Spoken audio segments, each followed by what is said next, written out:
stop, I'll get it if I want it. Gotta make to myself a promise. I won't quit, keep going till I got it. I won't give up till I'm on top. Yo, no, I ain't the type to give up. If I do something, man, I do it till I get what I want. I turn a business out of nothing into something I love. I got a poker face, but honestly, I'm not one to bluff. I flip a switch, never miss, man, I always stay up. Don't let them see you, bitch, always have a plan to stay tough. This life ahead of you ain't easy, it was built to be rough. But that's what makes a personality, is tragedy, bruh.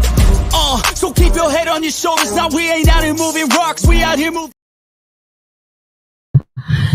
Yo, what is up? It's me, it's Keen. We're back. We're in a building with another 7200 Seconds podcast. I got my guy, Coach Dante, in the building, and it's a great day. If you're a Houston Texans fan, Coach, what's going on? It's a hell of a fucking day to be in Houston right now, man. And I got a message when we get to the subject for all the naysayer and the haters that love to talk bad crap about the Houston Texans. But it's a wonderful day, man. The fan base is happy for once. Just happy to get the right coach in, man. D'Amico Ryans, JJ Watt is all on Twitter going crazy. The Houston Texans players are going crazy. This is a great day to be a Houston Texans fan, and this is a great day for the organization, man. I'm ready to get right into it. I mean, since we already talking about it, the breaking news so far. Yeah, you got an echo. I do? Yeah. Hold on. I'm still got an echo? That's only when I talk, though. I wanted to meet it. Let me see. Say something? You hear me now? Yeah, you good. You straight. Okay. I mean, since we talking about it, you got the breaking news coming out of Houston right now. D'Amico Ryans gets a 6-year deal to be the head coach of the Texans. Anthony Price says he's happy, but he don't know about the 6 years. Dante, since you are in the city, go ahead and talk about it, man. Man, like I say, man, I love everything about the deal, man. The Houston Texans fan base love the deal. But the 6 years, if you don't know about the 6 years, it's the commitment to D'Amico Ryans. They're giving to D'Amico Ryans. They're giving him the commitment and let him know, hey, we committed to you. We want you here. And we're going to give you some time. Like people always say, they're not going to give D'Amico Ryans a time to get this right. They're going to fire him just like they fired David Culley. And they're going to fire him just like they fired David Culley and they fired Lovie Smith. So they immediately when people think of the Houston Texans, they think of us that we're going to be just one and done. This is what the 6-year deal is for the commitment to Lovie Smith, the commitment to, D'Amico Ryans. They're giving them time to get it right with the right quarterback in the draft, with the receiving core that I think we should get in the draft. But this is a lovely day to be in Houston. I'm very excited, very pumped up. And for people out there that say that we're dysfunctional and we're a racist organization, I thank y'all for the naysayers, the hate on the Houston Texans, not trying to get the coaching situation right. Because unfortunately, we interviewed Jonathan Gannon. He said it was a great interview. We did interview Sean Payton. And Sean Payton immediately came out and said he would love to coach the Houston Texans. He will be considered as a coach for the Houston Texans, but we just didn't want to give up a draft capital to able to have the best bald head, black behind, crystal ball head, alcohol ball head, the best coaching candidate out there to come coach for this team. That's a blessing. That just says something. The organization is trying to get it right. They're trying to get it right. They want to go into a new direction, and he's going to change some players' life. And he's going to go out there. He's going to make Derek Stingley a stud. He's going to make Jalen Petrie is already a stud his own self. He's already a stud his own self. He had a damn near all-pro year. He's going to make him better. He's going to make Thomas Booker better, the defensive edge from Stanford. So we got the best ball head motherfucker out there. And for people to say that we are a dysfunctional organization, y'all shut up and stop talking. Oh, yeah, let's fire Kyle McNair. Let's sell the team because let me give a shout out to Kyle McNair, for stepping in, taking a hold of this organization. He immediately stepped in and said, I'm going to be a part of this head coaching shirts. If Bob McNair didn't say that, who knows who would have been hired? for the Houston Texans. But I want to give credit to Bob McNair for stepping in and taking a hold of this organization back and making damn sure we get D'Amico Ryans. And for the people that said the Texans are a dysfunctional organization, shut up. So AP got a question for you, Dante. He said, "You think because Ryan's got hired now, will Brandon Cook stay?" I don't know if he's gonna stay. I can't. I don't know if he's gonna stay. I don't know if he's gonna stay. But if he goes, it won't bite. We still need to draft another receiver. We still don't want nobody here that didn't want to be here in the first place. So if he goes, so be it. I know he did say he wanted to go to a contending team, so you never know. Yeah. He might, want to try to go somewhere. But another head coaching gig that just went down today too. Sean Payton, y'all. Sean Payton has a job. Now it's funny because Denver actually wanted Ryans first, but they didn't get to him. He turned them down. He turned them down. Actually, he didn't want the job. Payton is going to the Denver Broncos. Everybody was like, "Oh, that's not an attractive spot." Why not? You still got Russell Wilson. I don't care what happened to Russell Wilson last year. This last year, we already know Russell Wilson was not the same guy. He regressed this year because of Nathaniel Hackett and his play calling and didn't let Russell be Russell. What happened when the Hackett got fired? You seen Russell Wilson again. You seen Russell Wilson go back to being a Russ we all know he can be. And when him and Judy get the right connection and chemistry, that team is going to be great. And now they got Sean Payton there. So Sean Payton is going. So Denver and the Saints have discussed the package. I'm trying to get the package deal now. Hold on, because it was for some picks. Because technically he's still a Saint. So yes, you can trade a head coach. If you didn't know that, you can trade a head coach. John Gruden was traded from the Raiders to the Tampa Bay Buccaneers and got them a championship. That's how he got to Tampa Bay. The Saints and the Buccaneers. Saints. The Saints and the Broncos just finalized the deal. Compensation. New Orleans Saints will get a first round and an easy pick. Probably likely in the second round. So yeah, this is a great move for Denver. John Elway getting it done finally. Dante, what do you think about Sean Payton and Russell Wilson? I think it's a great move for someone that's a very good offensive guru. I think it's a great move. I think it's going to help Russell Wilson out in his game. I think it's going to help this whole offense out. That defense was great again this year. Nathaniel Hackett is just a trash head coach. He's a good offensive coordinator. I believe that Nathaniel Hackett could be a good offensive coordinator. Before as head coaching, he doesn't need to be a head coach in this league. But this is a great move, even though they did have to give up some draft capital to get him, and the Texans didn't want to do that, give up no draft capital to get Sean Payton. I believe it's still the right moves for a team like Denver, who was desperate basically to get a head coach in there. And this was a bad head coaching hire from the start with Nathaniel Hackett. He showed you literally the first game that he wasn't gonna he's not a head coach. He's showing you all season long with his terrible offensive play call, his terrible clock management.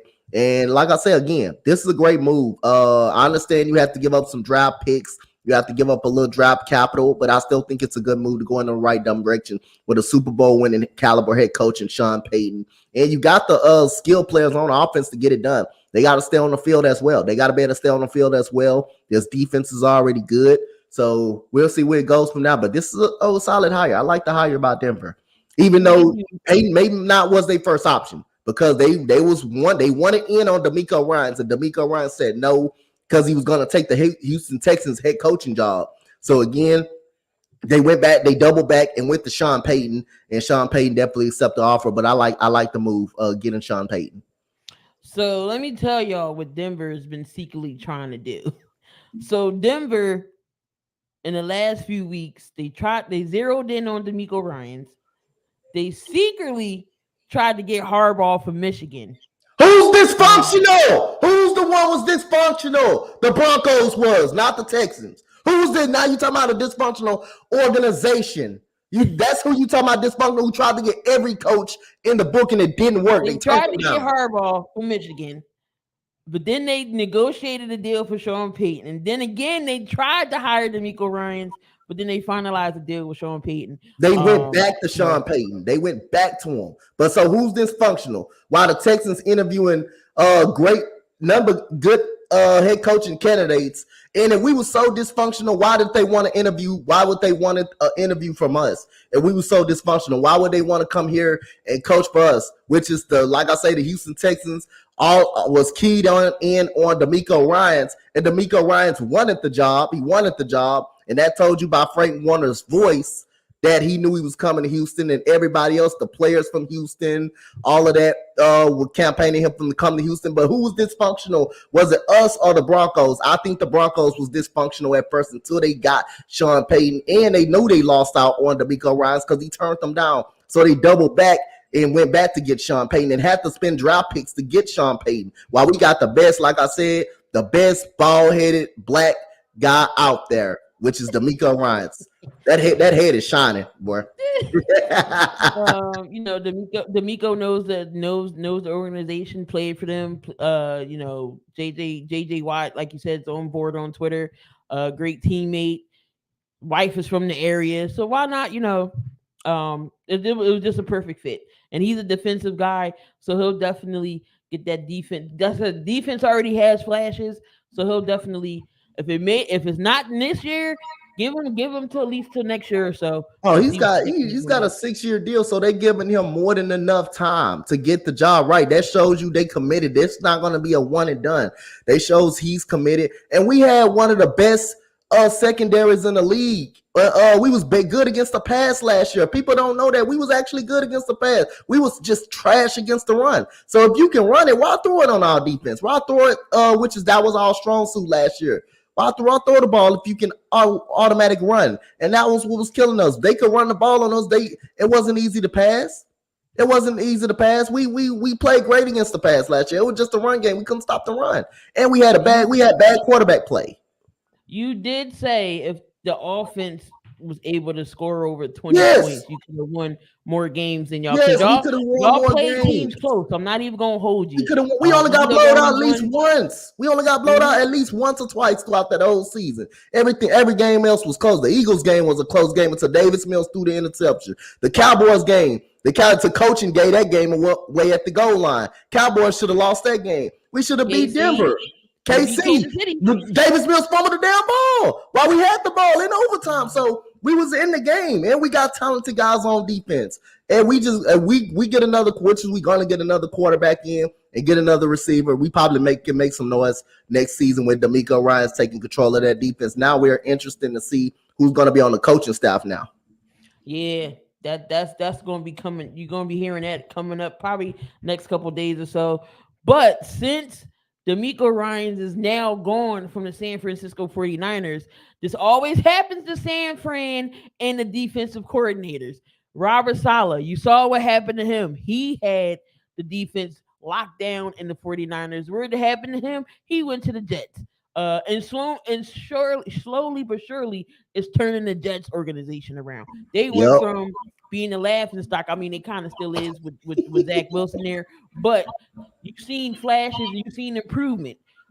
They're just a quarterback away. Their defense isn't bad. So you see what Robert Saleh is doing with the Jets. Now, another defensive coordinator is gone, and he's a head coach.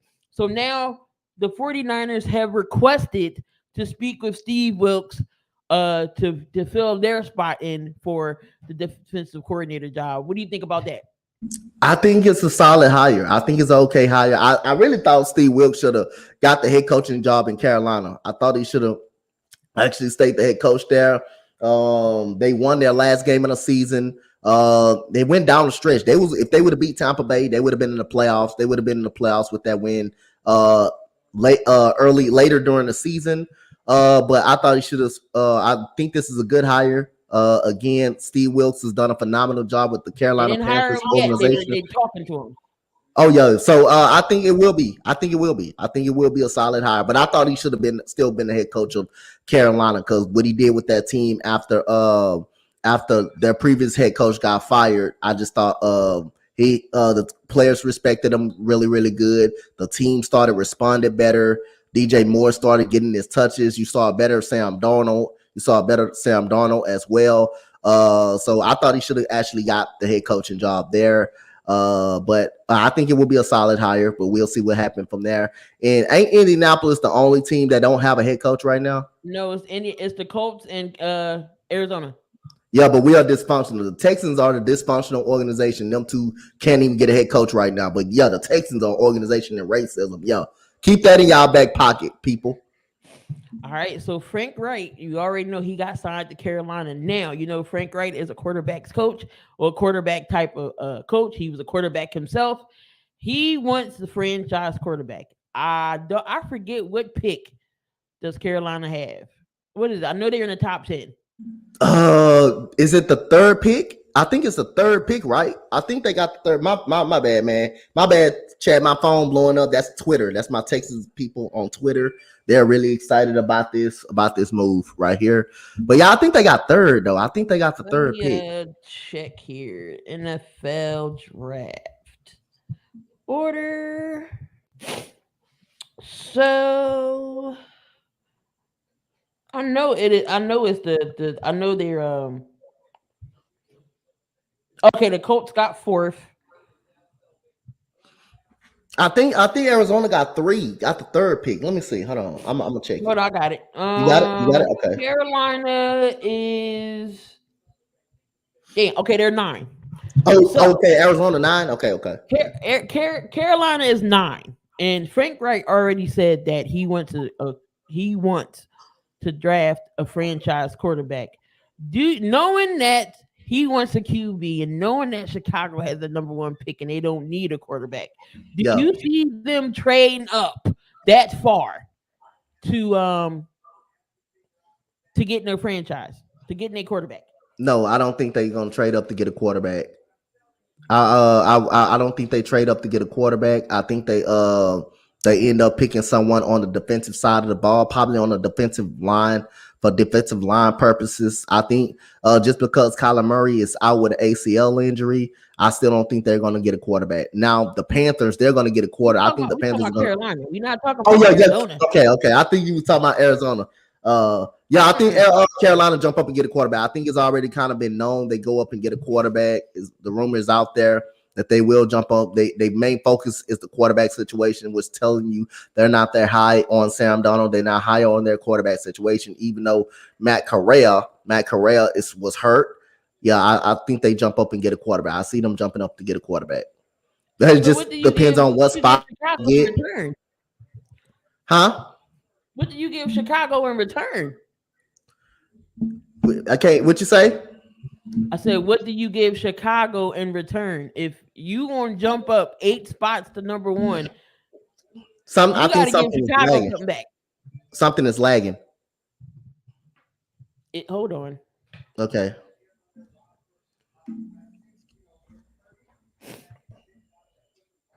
Is it my internet? Is it me?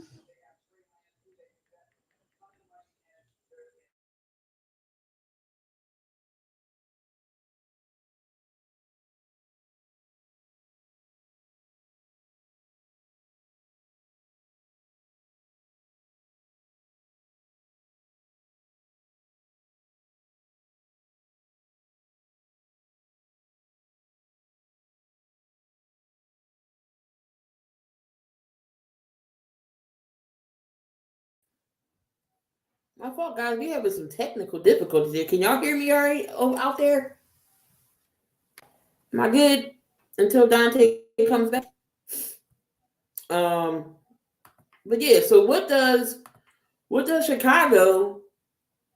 What is Chicago going to give back? What is Carolina going to give back in return if they want to trade Chicago for number 1? Who do they trade? So you got to get somebody in return. I know they said Brian Burns is off the table. They want to build their defense around Brian Burns, and Chicago needs defense. So if you want to jump up to the number 1 spot, Carolina, I'll trade you your number 1 for Brian Burns. There you go. That's a fair trade to me. So Chicago needs defense. They don't need a quarterback. I'll give you number one spot. You give me Brian Burns. That's a fair trade. You need a quarterback. You're going to take on a number one. Give me Brian Burns. Am I wrong? Tell me if I'm wrong. Tell me if that's fair or not. Oh, yeah, DJ Moore. That's another one. Knowing that Chicago needs a receiver. DJ Moore with Justin Fields, that's fair too. But you got if you want to trade a number one, you got to give me something in return.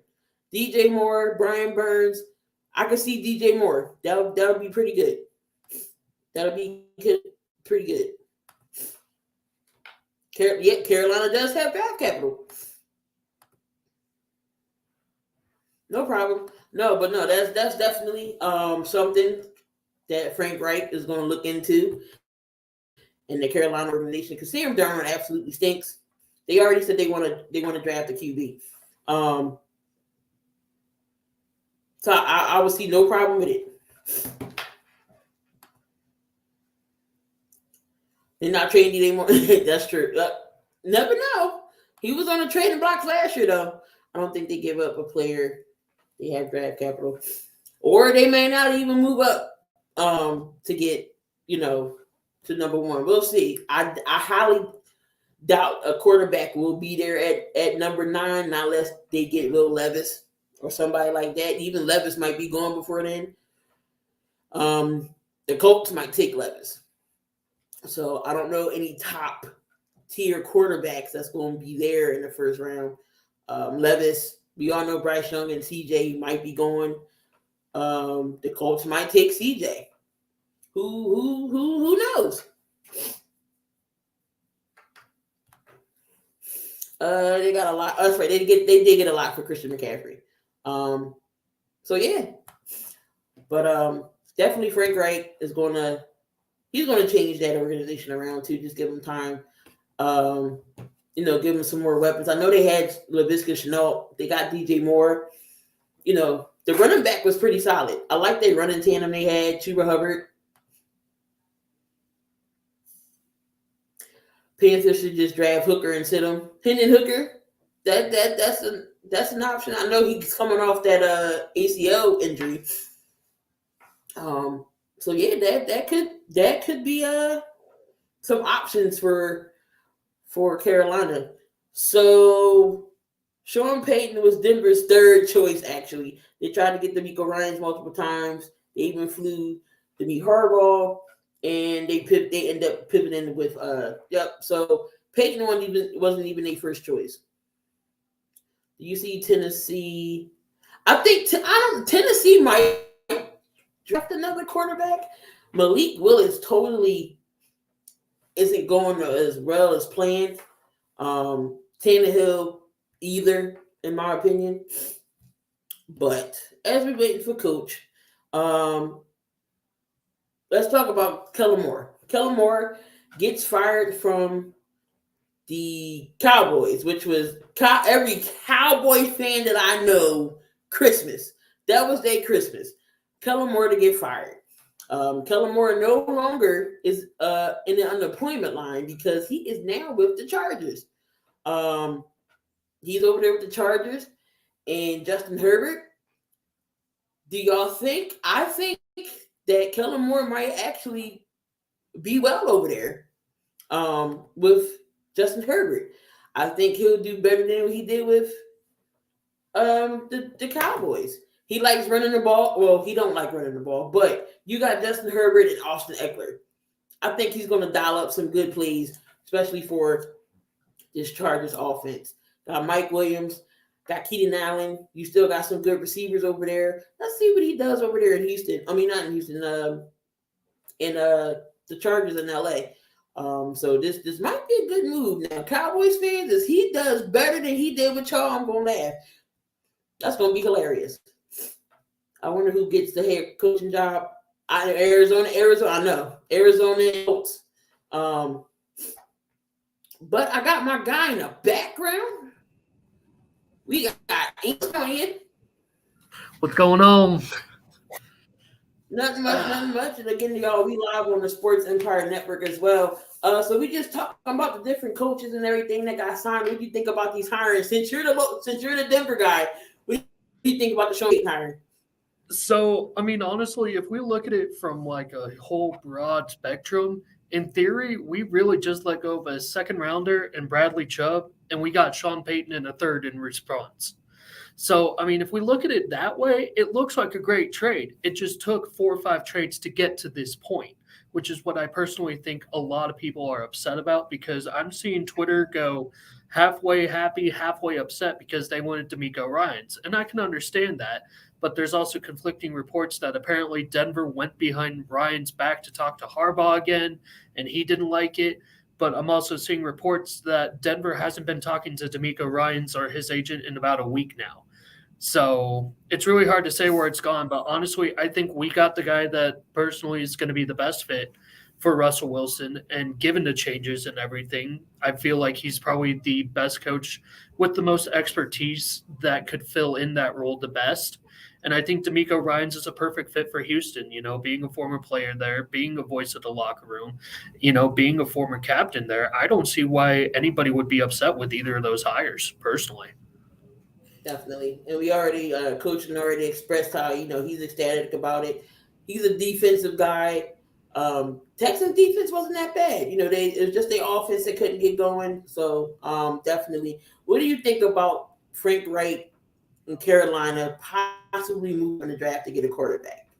So with Carolina, personally, I kind of feel like Steve Wilkes kind of got shafted because of everything that had gone on beforehand, and for them to still be within a game or two of making the playoffs, I personally feel like he deserved the spot. But Frank Reich is a solid coach. He's a great offensive mind, and I think if Carolina is going to move up, they are going to have to do it pretty quick because I know C.J. Stroud and Bryce Young, they're going to go somewhere in the top 5. But I do also know that Indianapolis, they're sitting there at 4. I would not be surprised if they send a haul to Chicago just to jump ahead of Houston to go get the quarterback that Houston probably wants. So, but I mean, Carolina, I feel like at this point they need to go get somebody. I mean, I understand you guys just drafted Matt Corral not too long ago, but he's been injury prone. And Sam Darnold simply isn't the answer. We saw that Baker Mayfield clearly wasn't as he got shipped out maybe after 6 weeks. So that just wasn't working. So I think all in all, I mean, I would think quarterback's got to be the way to go, whether it be the draft or in free agency. But I personally do think that Steve Wilkes, I think he got shafted. I really do. I really wish that he would have gotten a chance to stay, but I saw that he was getting some defensive coordinator opportunities elsewhere. So, I mean, I really hope that he finds himself into a good landing spot. He deserves it. Well, he's interviewing for the 49ers job. Yeah. I mean, it'd be a solid, I would say probably close to a parallel move as far as defensive minds go. Because obviously D'Amico being a former player, but Steve Wilkes, he's shown multiple teams on multiple levels that he's been able to lead a defense. So, I mean, if San Francisco can make that work, I don't see any fall off coming from the San Francisco defense anytime soon. Yeah, no, that just shows you how good that organization is when it comes to defense. Because you seen Robert Saleh get a job out. He turned the Jets around a little bit. Now you're about to see D'Amico Ryans, see what he can do with Houston, and now possibly Steve Wilkes can get a coaching, a defensive head coaching gig. Kellen Moore finds a job. He gets fired and then he goes to the Chargers. Good or bad move? So I think it's honestly going to be the best move that the Chargers could have made given the situation. But I also think that Kellen Moore probably got hired a lot quicker than others because of who he knows rather than just what kind of success that he had. Now, to be fair, Dallas has had success. He had a great run for the 7 seasons that they were there, but they were saying it's time. So now I'm just kind of curious how Dallas plans to fill that and make that spot better. Because Kellen Moore, granted, with the exception of a couple play calls that we all like to rip coaches for, because we always look at the weird plays, kind of like this, what was it, the divisional with Zeke lining up under center. That doesn't make no sense. But, I mean, that's how people are going to look at him, but they're not going to look at the times where he had, 12-4 teams, leading them to NFC East titles here, there, because obviously your guys' division – y'all don't know how to go back-to-back in a division win. I don't know why y'all do it, but you do. But I mean, honestly, Kellen Moore, he has a great system. He has a great idea. And I think putting him with new talent with Justin Herbert, who I think is a much better quarterback than Dak Prescott straight up. I think you're also getting a lot more weapons, and I feel like that could actually be a pretty solid opportunity for him. Give it a couple of years, see what they could do. Maybe they can pass Kansas City in efficiency in offense. Don't know if they'll pass them as far as record goes, but at least as far as getting the offense clicking, I think they will see a little bit of a jump with it. Yeah, I think so. I mean, Herbert and Dak is two different quarterbacks. Hopefully, he don't try to run the annexation of Puerto Rico over there because I was like, wait a minute, this move looks familiar. Let me find out he put him the annexation of Puerto Rico out from the Giants. At the Saints, got rid of, but they traded coaches. Do you think they try to draft a quarterback at 29? I mean, that's going to be an interesting choice to see what the Saints do there, especially with having that 29th pick added in, because I believe they also have one earlier in the draft as well. So I think it's going to really depend on what falls to them, especially there at the 29 spot. But personally, I think that they need to get another weapon, and I think that they need to address their linebackers a little bit more. So that's personally where I'd go with that first pick in the first rounder. But say if you could find yourself like an Anthony Richardson there at number 29, he's a solid mobile quarterback. I think he would fit the scheme really well. I mean, obviously, the way that the NFL is trending, if you don't have a mobile quarterback, you really don't have a quarterback unless you've got like a Brady, Rodgers, that type of, it has to be like in the pocket. But I just feel like, if you could get a mobile quarterback, I think Anthony Richardson, he's got a lot of mobility. There are some mechanic issues, but I feel like those could be fixed. So that might be one that you might want to look at there at 29 or potentially there at number 40 as well. I mean, Max Duggan is always out there as well. You see what he can do. And TCU, he was mobile. He was always moving, so he's definitely mobile. I like to call him Josh Allen Jr. there during that playoff run with everything that he did for that team. So I don't know how close that'll be, but it wouldn't be surprising if we see somewhat of a similar trajectory for him. Most definitely. All right, so we're going to talk about the AFC NFC Championship recap. First, we're going to start with the NFC. We got the Eagles taking on the San Francisco 49ers. And Eagles dominate that game, 31-7. Brock Purdy, he's going to be out for about 6 months with that UCL tear that he suffered. If Purdy was to stay in, do you think this game would have been closer than it was? I do believe that it would have been closer, but I still believe that the outcome would have been the same with Philadelphia taking it far and away. But at the same token, I mean, it's fun to live in what ifs as compared to what we saw. And the fact that, I don't know how many passes Josh Johnson threw, but for them to be sitting there saying we don't have a quarterback, that's kind of alarming, But, I mean, shoot, I think at one point in the third quarter they had Christian McCaffrey line up at quarterback for a play. I'm like, screw it. If y'all are going to have fun with this Wildcat, go out in a blaze of glory. Let him play quarterback. And he was basically their only offense all game that I was able to see. So, but, I mean, no, Philly, that defense is something special. 78 sacks so far, third all time in getting to the quarterback. And I don't know how many more they would need, but, I mean, Patrick Mahomes, he's going to have 2 weeks to recover with that ankle sprain. So I don't know how much you'll be able to get to him. I wouldn't be surprised if y'all get to him a couple times at least. But I just truly think that the defense was just too stout that day. You guys had every route covered as they needed to. I personally think even if you had Jimmy G in there, they might have gotten maybe 14, maybe 17 points. But I don't see them pulling all the way back. And then plus the penalties killed them. 10 penalties.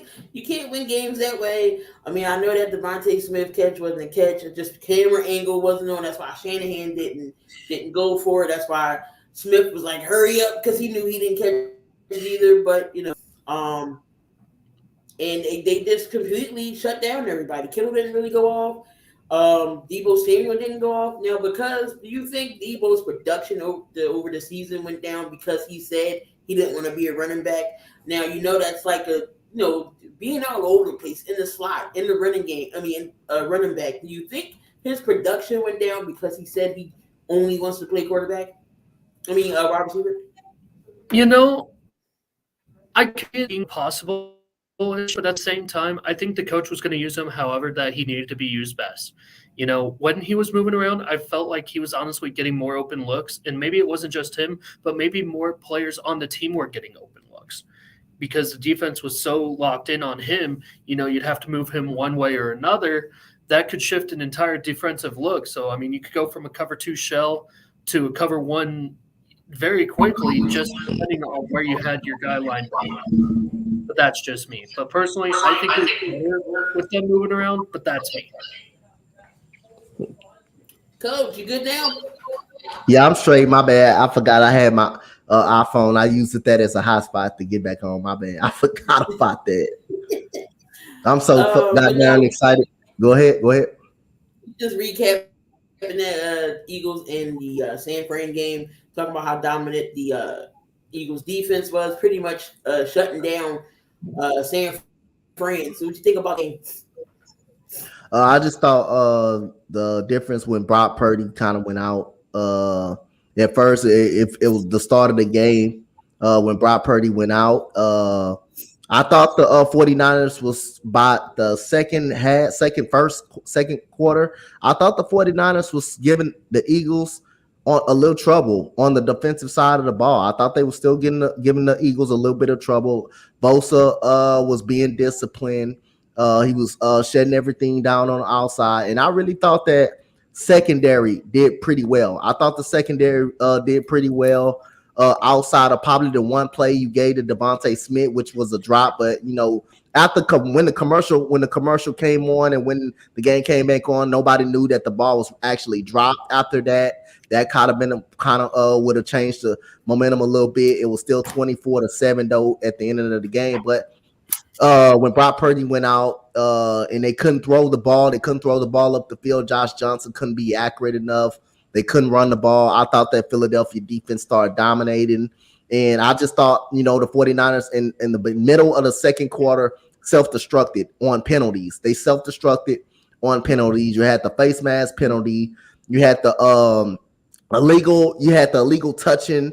You had the illegal contact on Dallas, the play on Dallas Goedert where you didn't need to grab them, and you had the hands to the face on the defensive lineman. I thought that those three penalties on that one drive changed the game.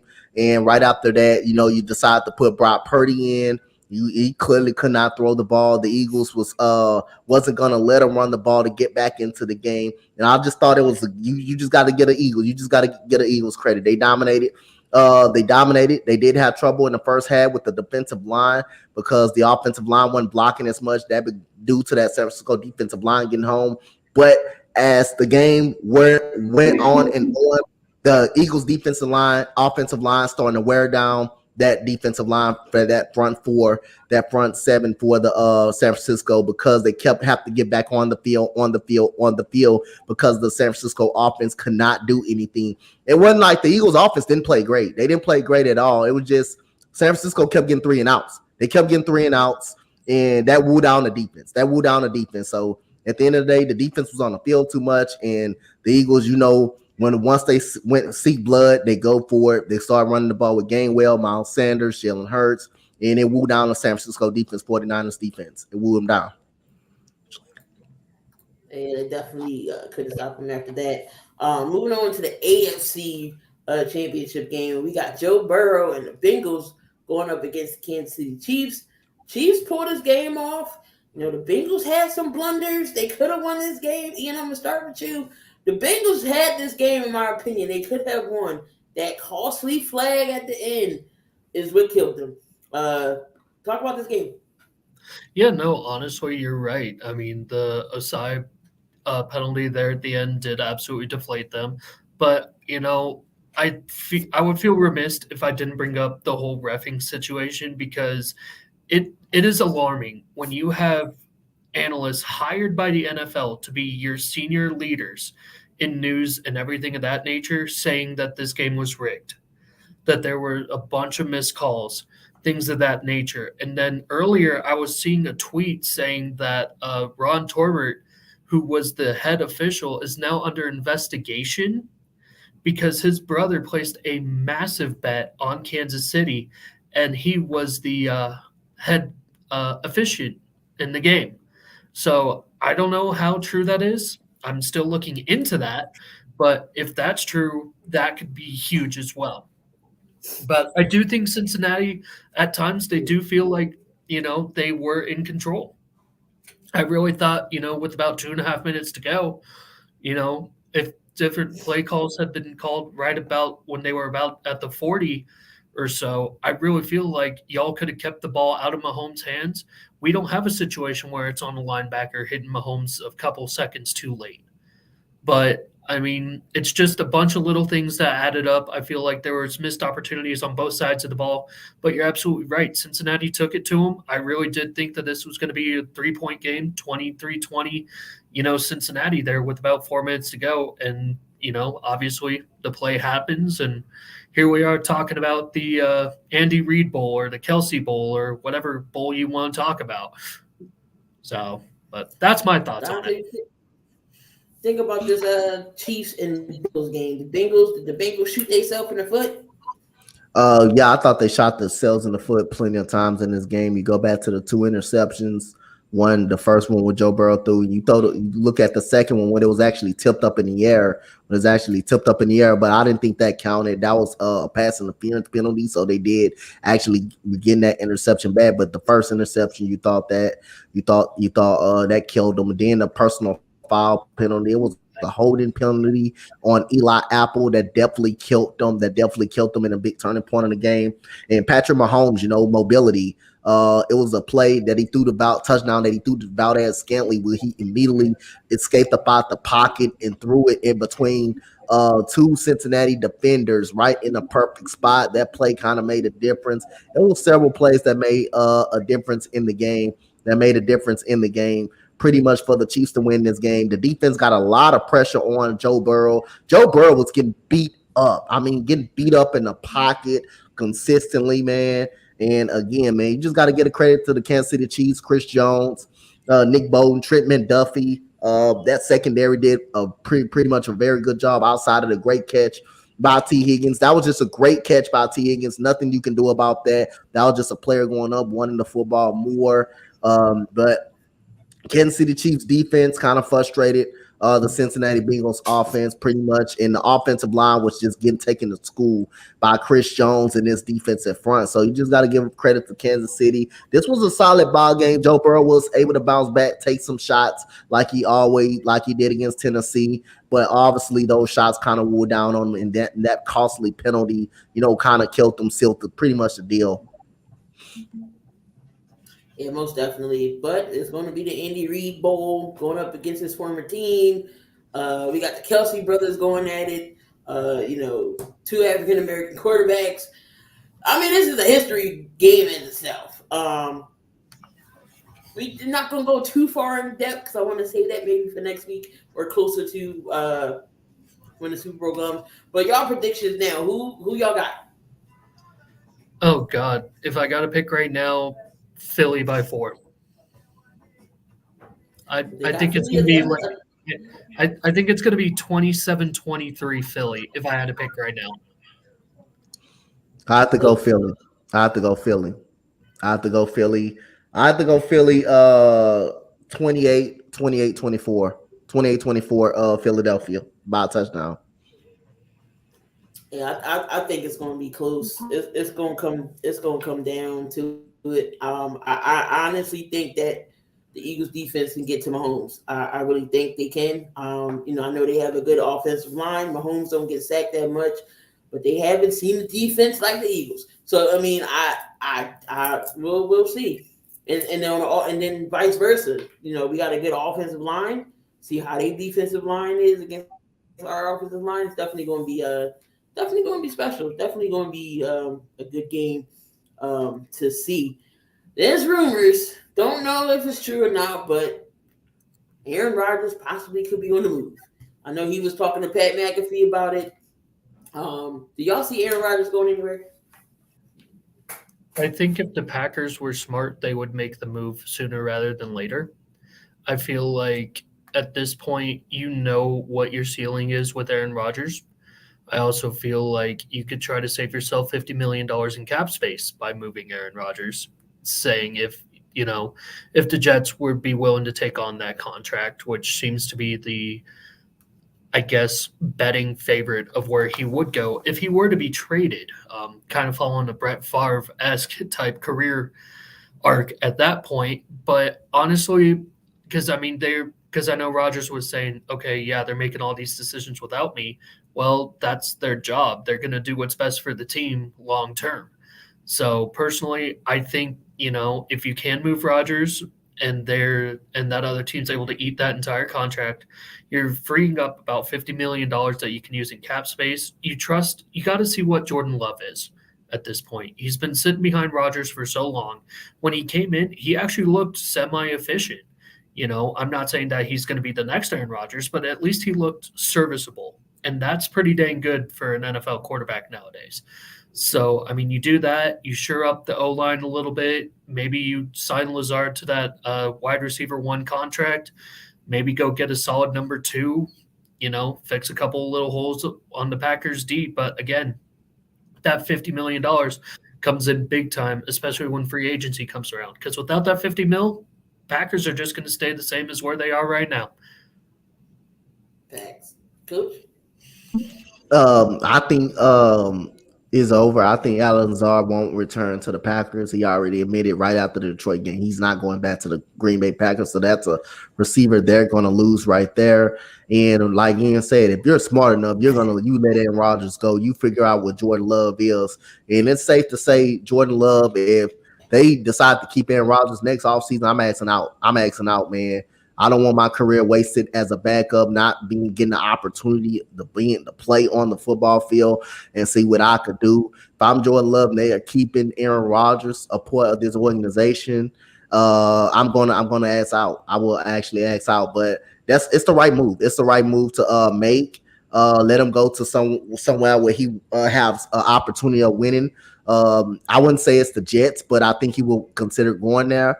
Probably, the Raiders. The Raiders will have an opportunity, to get him. I think that's another team that could really get a quarterback because, again, or you're sold on Jarrett Stidham being there, even though he's been in Josh McDaniel's system pretty much his career. Are you really sold on him being a starting quarterback in the league?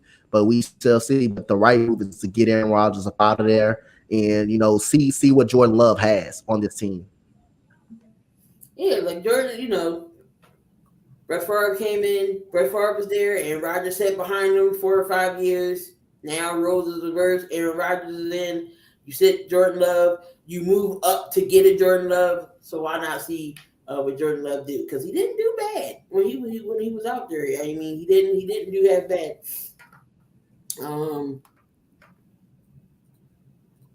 Aaron Rodgers' time in Green Bay is over.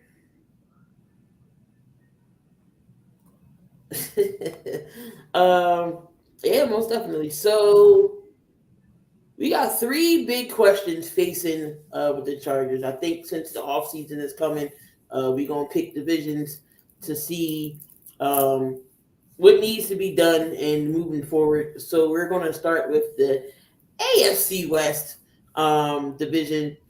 So 3 biggest questions with the Chargers. Herbert's deal. Do you pay Herbert per break period? Does Justin Herbert get a payday? Yes. And if the Chargers don't, they are absolutely out of touch with the league. Herbert's still probably the top 5, maybe top 6 quarterbacks in the AFC. You're going to need a quarterback of that caliber, and especially at that age, to have some kind of competition there in the AFC West, because we all know Mahomes is sticking around for another 9 years. In Denver, I might be a little bit biased, but we can't be any worse than what we were this year. The Raiders, the Raiders, if rumors are true, there's a certain TB12 that might be coming to town. So they're going to need weapons. They need a solid base there at quarterback. Herbert has done enough, in my opinion, to earn that contract. Maybe not on Mahomes' level or Lamar's as far as, not winning awards or Super Bowl or anything of that nature, but he has become the face of that franchise. I would pay him in a heartbeat. I absolutely would. I think Chargers fans would be ridiculous if they said no. Dante, does Herbert get to his extension? Pass. That's I not even mean, a question. no. That's not even a question to me. Well, whoever let Herbert don't pay Herbert, they need to be fired from the organization. If you don't pay this man, they need to be fired if they don't pay this man. If Brandon Staley does not make it to the playoffs or nowhere near or some type of turnaround, is he going next year? Yes. Staley should, yes. Yes. Should have been going this year, but he should have got the pink slip he should have got the pink slip when that clock hit 0. They should have pulled a Herm Edwards right on the field and fired him. Because there's no way you let the Jags come back. You up 24 points. But anyway, how's it going to be now that Kellen Moore is running the show with the offense, please? You say what? How's Kellen Moore going to do with the offense? I think he's going to probably be the same. He's going to let Justin Herbert be Justin Herbert. Yes, Austin Eckler is going to get his numbers. I think this offense is if Keenan Allen and Mike Williams can stay healthy, that receiving core hasn't been able to be healthy either. If they can all play together too, I think this receiving core and this offense should be at least better than what they were last year. So Kellen Moore has a better offense, than he had in Dallas with better weapons and a better talented weapons. I think he just not need to be too conservative. He got the right quarterback for it. He got the right running back. You would call Austin Eckler probably a top 5 running back in the league that can catch up out of the backfield and also run. He didn't get the opportunities that he supposed to gotten in the playoff game, but Kellen Moore is not. He should not be so conservative now that he got the quarterback and he got the weapons. But only it's gonna depend if they can stay healthy. This team has to stay healthy, man. If this team can't stay healthy, they can be in trouble. And that's one of the things that hurt them, this offense throughout the years and limited them because of the health of their wide receiving core and the health of the Chargers of not being healthy. So if Mike Williams and Keenan Allen can somehow stay healthy and stay on the field for at least 16 games this year, then you can start seeing the truth of this offense coming out, this high-powered offense coming out. But Kellen is going to be on Kellen Moore and Coach Staley to make this happen. But the players on the field got to be healthy. The players on the field has not been healthy.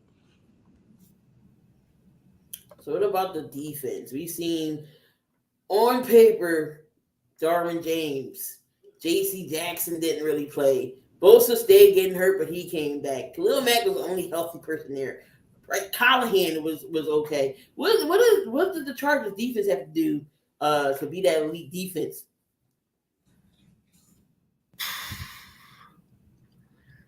I guess not get injured. I mean, I really don't know how the Chargers have gotten to where they are as far as defensively, whether it be through their issues with staying healthy or whatever they may be. I don't know. I don't know, but I feel like injuries are the only thing holding them back. Oh, yeah. Recording? I think, like I say, other than like Ian said, the injuries. But one thing I do think something is going on. And I told my little brother Slay this. I think something is going on with J.C. Jackson. I'm trying to tell y'all, I don't think J.C. Jackson outside of New England may be that good, maybe that guy. He may be an okay player, but he may not be that guy after Luke leaving New England. Now New England, they don't play. I don't think they play a lot of man-to-man. I think they play zone coverage. They play more of zone coverage a lot. I don't think they play a lot of man-to-man.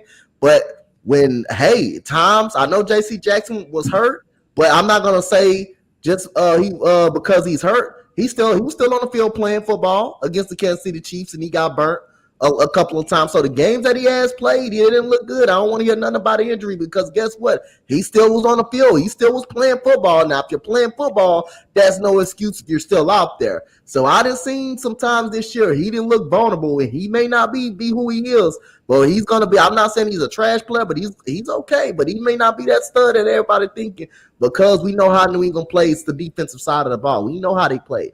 Marcus Jones was good. Jack Johnson was good. But we'll see. We'll see. But I think that defense, they got to stay healthy. They have to stay on the field. They have to stay.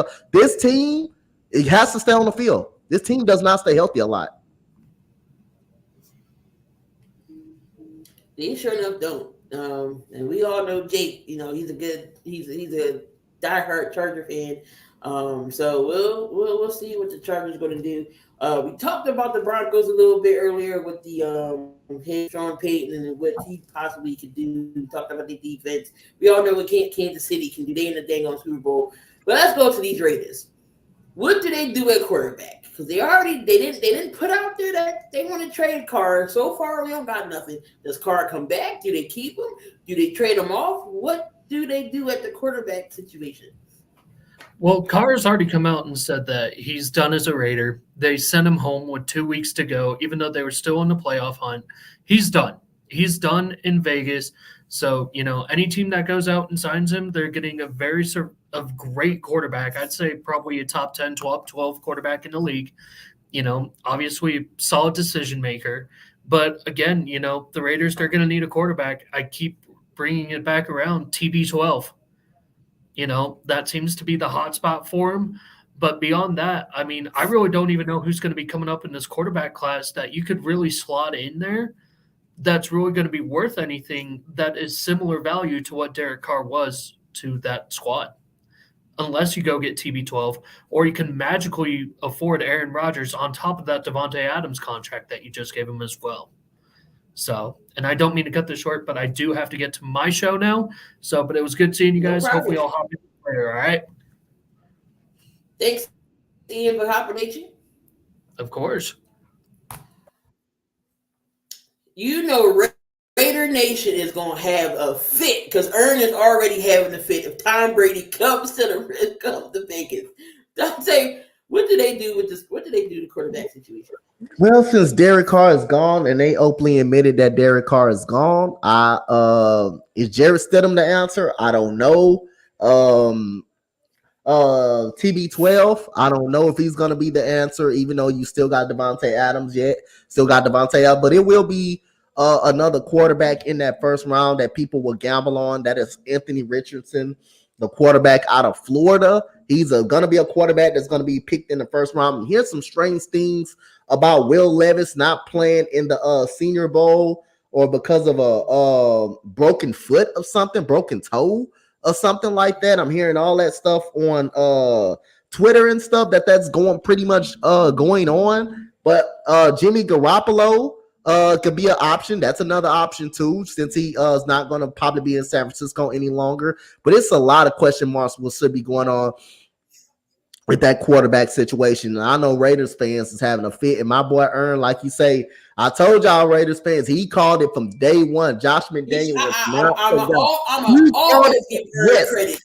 I swear to God, Ern is my boy. He is my guy. Ern is my guy. He called it. He said no. We was right there. Me and Key was right there in the show when he called it. And he was arguing, he said, no, I do not like this movie. It's not going to be good. And guess what? Hey, Ern, they eat. Hey, I bet everybody else fighting, arguing and about it. And you try to tell them. You try to let them know, Ern.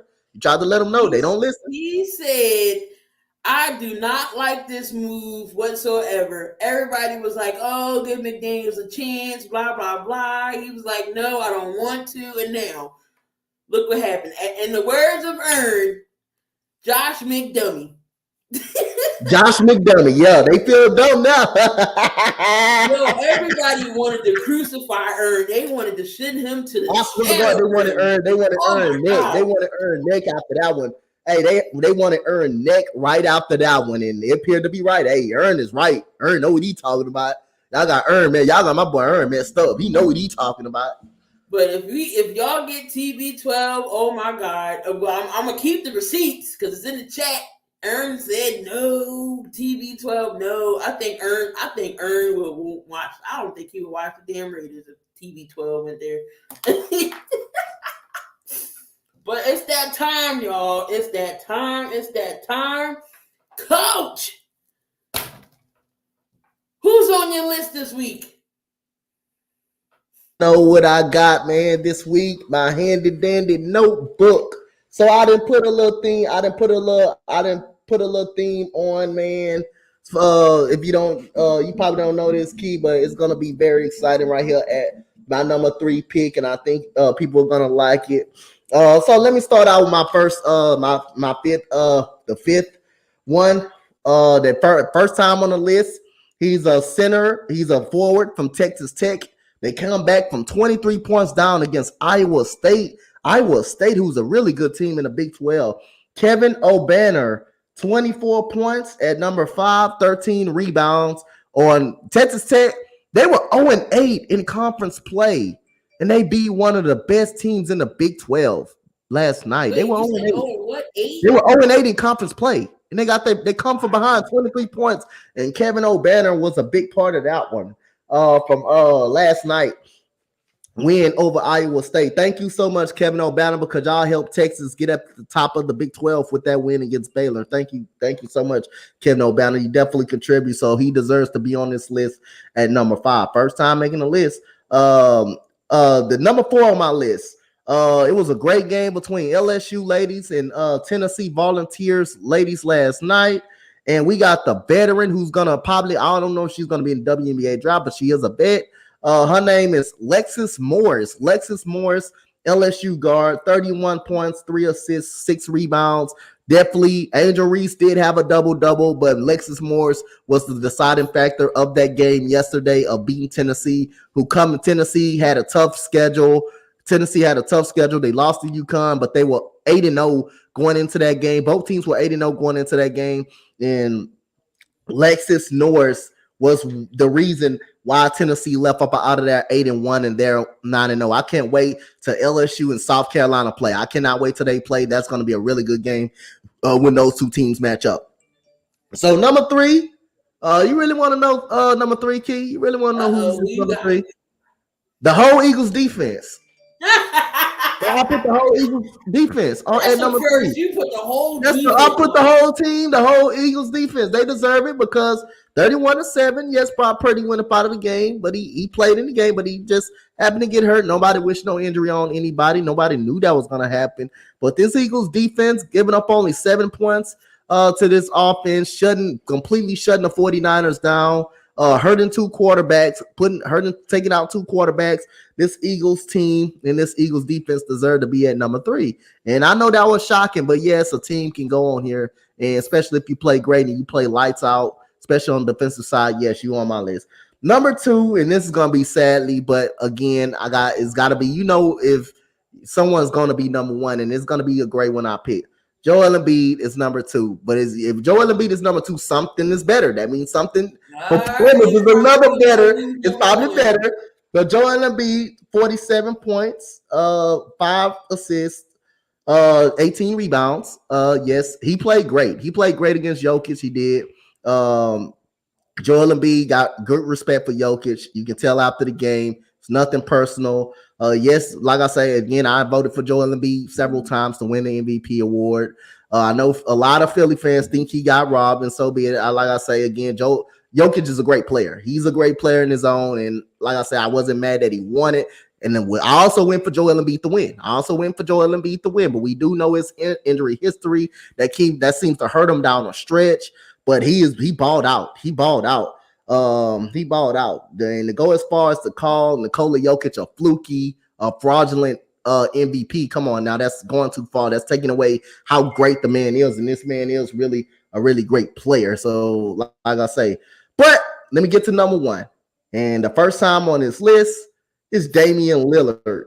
Damian Lillard, 60 points against Utah. Wait, what did he score? 60? Where the hell was I? He scored against Utah the same week. It was a Wednesday game against Utah. He scored 60 points against Utah. That's why Joel Embiid was number 2, because it had to be something that I knew he scored 60 points, 8 assists, 7 rebounds, and that is the coach Dante list of this week. And I think this ain't the only time Joel Embiid been on the list. And this ain't the only time Joel Embiid been on the list. And he will be on this list many more. On your list. He did drop 50-something points. You say what? I thought Luka was on your list. You thought who? Luka Doncic. He scored what, 50? 53 last night, yo. But Damian Lillard scored 60 against Utah. I think on Wednesday. He scored 60 last Wednesday against Utah. So I kept up with that one. All right, y'all. And looks like we are done for when we talk about the NFL. We're gonna switch things over to the NBA. Yes, Luka Doncic does too much. Mark Cuban, y'all better go out and get this man some help because he's gonna be drained and burned out by the time playoff time comes. Yep. LeBron James, he only needs 117 points to pass Kareem. Yep. How many games do you think it takes him? How many games he got left? How many games he got left? He played the Knicks tonight. He played the Knicks tonight. He got Indianapolis, and then he got OKC. I think coach's internet now. I know he having some other issues down there, and it's causing his internet. Is that good? I'm back now. You still frozen, but we can hear you. Oh, there you go. Yeah. Okay. So. Okay. So I think he get it. I think he get it. It depends on if he plays. It depends on if he plays these games. I think he gets it. I think he gets 117. Huh? He plays the Knicks tonight. He got the Knicks. Okay. He got Indy and then OKC. The next 3 games. I think he gets it after the All-Star break. I'm gonna say after the All-Star break he gets it. I'm gonna go after the All-Star break. Because OKC game is in LA, and I think he might want to save it for LA. Who knows? Who definitely knows? But LeBron is only 117 points away from passing Kareem Abdul-Jabbar of all-time scorer. Miles Turner, he is staying in Indy. He was on the trading block for a while, but Indianapolis decided to keep him. Was that a good or bad move? I think this move. I was not excited for this move. I think I thought Miles Turner wanted out, but obviously something had them to have a change of heart. I thought the Indiana Pacers should have went on and traded him. I think they still should make some moves at the trade deadline, get Buddy Hield up out of there, but I'm just not excited about this move that Miles Turner is staying, in Indiana. So I think it's still obvious that they can trade him. I think they still probably possibility they can trade him sometime down the road. But I'm just not that excited for the move by him. Should have just went on and traded him to somewhere better. I thought he should have just moved on, but something enticed him to stay. But we're gonna see how the deal works out. All right, so trading deadline's coming up. Of course, the All-Star game. We're gonna talk about that. But which title contender most needs to make a move at the trade deadline? I think the Miami Heat. You talking about title contender, right? I think Milwaukee. Milwaukee can use one guy on their bench. Now I'm not going to call the Sixers title contenders, but I think they need someone coming off the bench. I think they need a little more help. I think they need a little more help coming off the bench. No way. We should have lost to the damn Magic last night, 20 points. Y'all was up about 20 points and lost to the Magic? We was up about 20 and lost. Oh, my goodness. Y'all were about 20 and lost? Golly, I didn't know that. I think Denver could be an option. They need some help off the bench. I think there's a lot of title contender teams that can come out that need some help. And I think Jay Crowder is going to get moved to a title contender. I really think he's going to get moved to a title contender. Rumors that he was talking that the Milwaukee Bucks trying to get him. That would be a huge move if they get him. I think Eric Gordon is going to be out there. I'd gladly take him over PJ Tucker. I think at least he can do something. At least he can go out there and give you something instead of going 10 straight games in a row without scoring a damn basketball or shooting a basketball. But I think Eric Gordon. I get why PJ Tucker is here, but to pay him $33 million for 3 years. Damn. Terrible, Maury. Which team can be in the playoffs if the right trade happens? So a team needs somebody to put them over the hump to get them into the playoffs. Who would that be?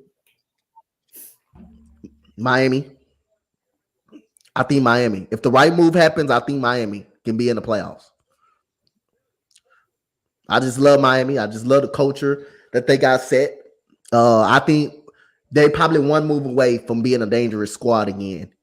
Even though, they're not having the best of year, but they still could be a dangerous squad, especially in the playoff hunt and in the 7-game series. Definitely. Should the Lakers go all in and trade the 2027th and 2029th first round pick to get somebody for this year?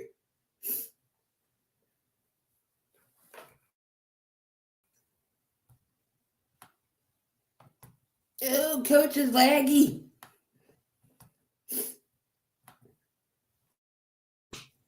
You guys think the Lakers should move on to 82? Oh, okay, you back. Should the Lakers risk it all? I don't think they should move it because they're nowhere close to winning a championship. They're not close to winning a championship. So I don't think they should move it. I think they should keep their picks. If they were close to winning a championship and they needed one piece away to the winning a championship, then I'll move it. I'll probably consider moving, but they're nowhere close to winning a championship. So no. You think Old Mob said, do you think the Lakers should move on from AD? They should consider it. I don't know about moving on. I think they should consider it, but I don't know about moving on. But yeah, I would say no. They're not close to winning a championship. They're not close to winning a championship. So will any big names be traded before the deadline? For the Lakers? I'm just saying in general. Any big names getting moved? Eric Gordon, I think I'm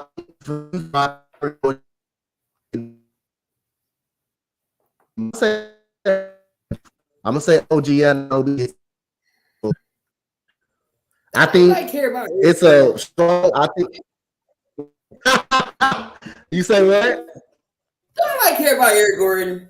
He like pushing 40. Hey, he can help out a title contending team though. He can help out a championship contending team. He can definitely come off that bench, still put it up, put the basketball in the basket. But I say Pastor Siakam and OG Anunoby. I will say those two could possibly get moved. Those are the big things that could possibly be moved. All right, so let's talk about the All-Star game here. The All-Star game, they're going to pick the players the exact same day of the All-Star game, which is really weird, different. I just wish they can go back to the way it used to be, West versus East. Like, why do we got to have team captain and all the other bullcrap?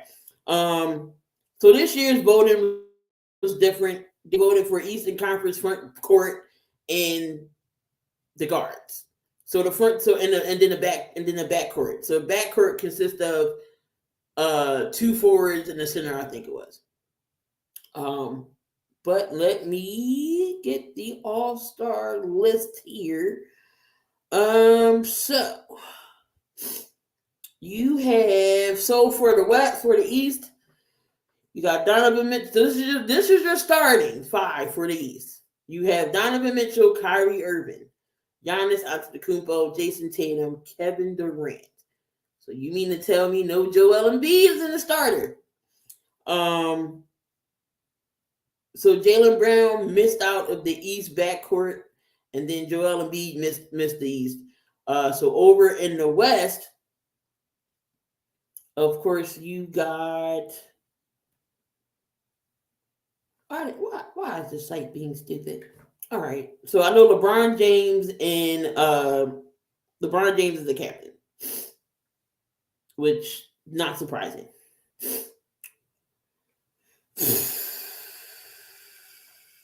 Where is this list at? Of course, I had the list and it disappeared. All right, starters. Here we go. All right, here we go. NBA.com. Here we go. All right, so starting for the West, Stephen Curry, Luka Doncic, LeBron James, Jokic, and Zion Williamson is for the West. Now, for the voting, you had for your front court was LeBron, Jokic, Anthony Davis, Zion Williamson, Andrew Wiggins, Paul George, Laurie Marketing, Draymond Green, and Kayvon Looney. That was your front court. Your guards were Steph, Luka, Ja Morant, SGA, Klay Thompson, Russell Westbrook, Damian Lillard, De'Aaron Fox, Austin Reeves. Y'all voted Austin Reeves into the into the All-Star game, and Devin Booker. So the three groups consisted of 50% of the fans, 25% was players, and 25% came from the panel, media panel. So over in the East, you got Giannis, KD, Tatum, Embiid, Jimmy Butler, Siakam, Kyle Kuzma, Pablo Pincheiro, Julius Randle, and Nick Claxton. Then you got Kyrie Irving, Donovan Mitchell, Jaylen Brown, James Harden, Trae Young, DeMar DeRozan, LaMelo Ball, Halliburton, Derrick Rose, and Darius Garland. Who got snubbed out this list? Who got snubbed? Who didn't make it? Ain't that list one more goddamn time? I don't think Austin Reeves should have been in this list. That's just my opinion. Mitchell, Irvin, Brown, Harden, Trae Young, DeRozan, LaMelo Ball, Tyler Halliburton. Y'all put Derrick Rose in the All-Star game, and Darius Garland. Darius Garland got snubbed. No, he's in it. Oh, he's in it? So the people that you named are out, right? No, they in. Okay. So who got snubbed? Who got snubbed up out of that? That's what you're saying. Yeah. Who should be on this list that's not on this list? So Joel Embiid on the list, right? He's on the list, but he's not a starter. He's a reserve. Okay. Which is blasphemous for me. Who got snubbed off the list? Man, Zion ain't on the list. Yeah, he's a starter. Okay, he's a starter. You got the list of people who didn't make it? Yeah, I'm about to hold on. We about to do this. Yeah.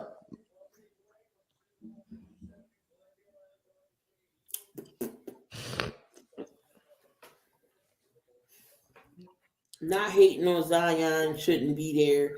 In my opinion, he missed 2 games. All right, so who got snubbed from the All-Star game? So, well, Joel Embiid didn't get snubbed. He's just not a starter. He's just not a starter. He's in the All-Star game, but he's just not a starter. Sabonis. Okay. Who else? I mean, did Shea make it? Did Shea make it? Yeah, he made it. Oh, he better. I'm about to say. I think Sabonis and Marketing is some good choices. I think they should have made a case of being an All-Star game. Marketing's on the list. Sabonis isn't. Oh, so Sabonis, I don't know how he keep getting snubbed, man. He's a double type of guy. Sabonis is a double type of guy. He should have got in. He should have been in the All-Star game. He should have got in. So let's see. Halliburton's in. SGA's in. Zion's in. Sabonis, he's not even in. Marketing's in. Joel didn't start, which I think is blasphemous. How you not start? But y'all want to put him over KD. It's okay.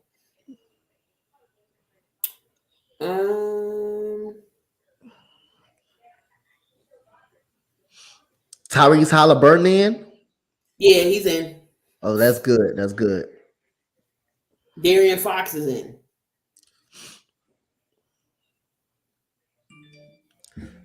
So Devin Booker is in, right? Booker's in. Or is he Booker's not? in. Okay. I got Kyrie starting now. James, look, Harden even. Harden even made the All-Star. All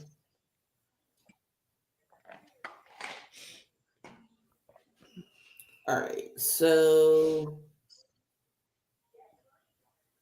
okay, maybe it's a bonus. So the All-Star reserves, they're going to be announced Thursday night.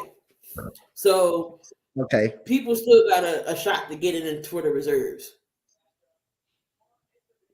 Anthony Edwards was another one who didn't get in. I mean, who didn't get named. Yep. Y'all could another one. How he said how Booger, and he's been hurt for like 2 months. Damian Lillard, Bradley Beal's another one. Damian Lillard not in the All-Star game? I think he could be a reserve. But they're gonna announce the reserves on Thursday. But Bam Adebayo, that's another one. He could possibly get it. He wasn't there. Jalen Brunson. Yeah, I think he's worthy of getting in the All-Star game. I think he should be in. I think he should be a reserve. It's just so weird seeing Joel Embiid as a reserve. Drew Holiday deserves consideration. Drew Holiday deserves some consideration.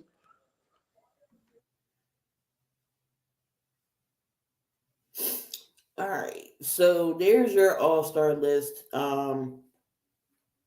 It's gonna be interesting. That's all I'm saying. You already know ain't gonna be no defense being played. Ain't gonna be no type of defense being played. We're gonna talk about a little bit of college, but this is coming from basketball, football as well. Before we wrap things up here, because we're on the Sports Empire Network, and at 7:00, the Big Three podcast is coming on. So Dante, talk about Purdue being the best in the country for the men's right now. Hey man, they're a great team, man. Purdue is an awesome team. They got one of the best centers in the nation in Zach Edey. They got a good guard play. They have good guard play as well. They're the best team in the country right now, but I wouldn't pick them to go far in the tournament because they always lose a Sweet 16-ish type of range. But they're a good team, man. They deserve to be number one. They got great guard play, but they are led by Zach Edey, a great center as well. What's good, Ronnie G? And Aaliyah Boston. We all know how dominant she is in South Carolina. But she has one more year of eligibility. She could stay or she can leave. If she stays, how would this benefit her? That's the question. She don't need to stay. She need to come out now. She needs to come out now. Come on, man. This would be like you would be playing college kids. You'll be grown playing college kids. You already grown as you is.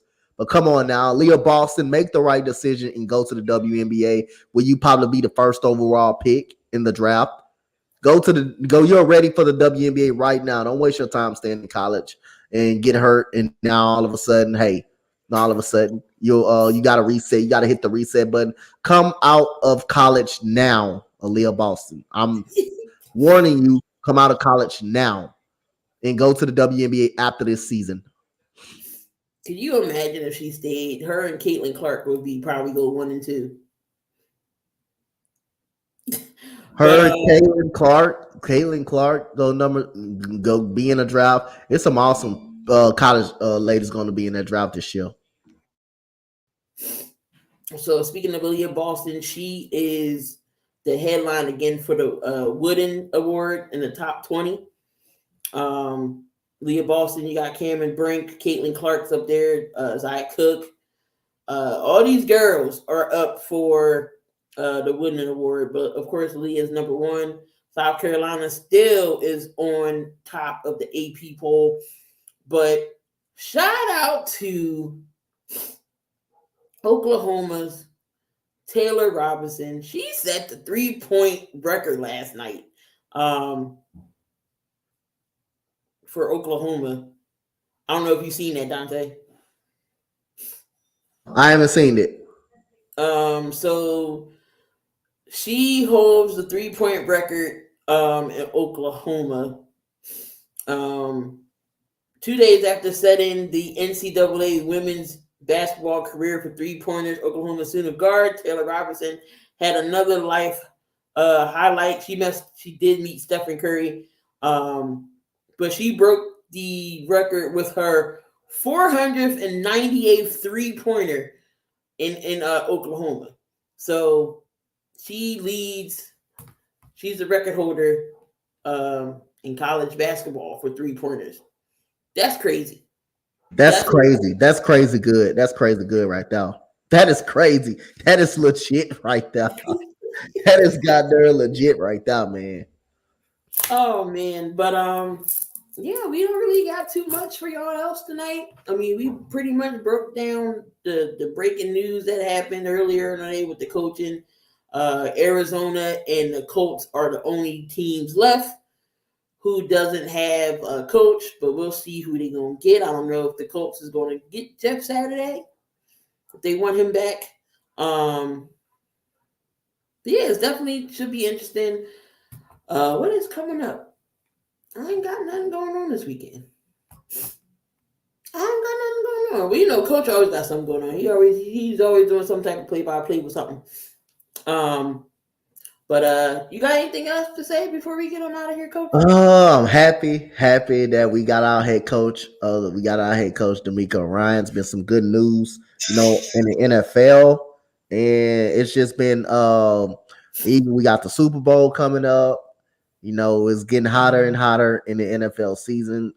Trade deadline coming up for the NBA. We still got free agency going on in the WNBA as well. So we have a lot of news. I forgot Candace Parker went to the Aces. Yep. Candace Parker went to the Aces. Brianna Stewart could be going to the Liberty with her and Courtney Vandersloot. Watch out for there. Watch out for them. Them two been trying. I think them two been trying to play together as well. So watch out for Courtney Vandersloot and Brianna Stewart. Where if it's in Seattle or somewhere else, I think those two gonna pair up somewhere else. But yeah, man, it's an interesting week going on, and like I say, shout out to everybody, the supporters that's coming out to watch us. Me and Key, we on the 45th episode, man. We 5 more episodes away from the 50 mark. Hey, we halfway, man. We halfway there. We are halfway there. Yeah, maybe at the there's milestone. We might give out some 7,200 or something like that. But it's been a long journey, and we almost there, halfway there. But there you have it, guys. Another show is in the books. For myself, Key, Coach Dante, as always, here. Appreciate each and every one of y'all in the chat. Definitely, we love y'all. We appreciate y'all. Y'all hold us down. Again, we love interacting with y'all. Come back next Tuesday for another episode of 700 Seconds, and see who's number one on Coach's list. Who's going to take Damian Lillard's spot? Who's going to take the spot? But we see y'all. Love, peace, and hair grease. Don't do nothing I wouldn't do. If you're going to do it, make sure you do it safely. We're going to get on out of here. Peace.